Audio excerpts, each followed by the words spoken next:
L'homme sans Dieu était vaincu par Satan. Satan demeurait le grand vainqueur face à l'homme. Et aucun homme n'a pu désarmer, écraser Satan. Il était sur le grand ring de l'humanité le champion contre l'homme. Seulement voilà, un jour, le Fils de Dieu, en tant qu'homme, est monté sur le ring face à Satan. Et c'est là que Satan a connu sa plus grande défaite face à un homme, Jésus. Selon la parole de Dieu, Jésus à la croix, selon Genèse 3,15, a écrasé Satan.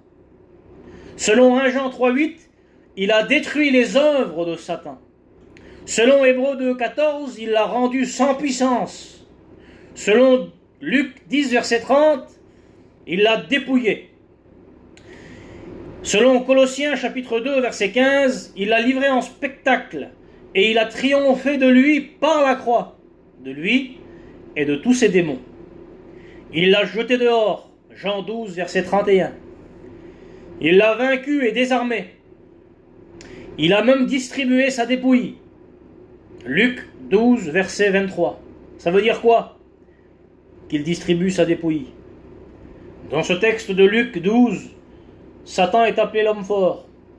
Mais Jésus, lui, est appelé l'homme plus fort. Et parce qu'il l'a vaincu et désarmé, alors il peut distribuer sa dépouille. Ça veut dire qu'il rend les croyants participants de sa victoire. Il distribue la victoire à tous ceux qui mettent leur foi en Jésus. C'est pour cela que l'apôtre Jean dira, dans sa première épître, « Vous avez vaincu le malin ». Ça veut dire que maintenant l'être humain, parce que Jésus a détrôné Satan en tant qu'homme, alors il peut donner à l'homme la victoire face à l'ennemi. Il n'y a à cause de ça aucune chaîne qui peut tenir face à la puissance de la victoire de Jésus. Aucun lien, aucun péché. Satan est détruit. C'est ce que disait l'apôtre Paul. C'est ce que disait Dieu à l'apôtre Paul.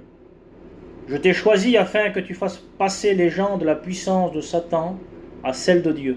Ça veut dire que Satan ne peut retenir aucun homme dans ses griffes si quelqu'un décide de prendre la victoire que Jésus veut pour lui, de mettre sa foi dans le sacrifice du Christ.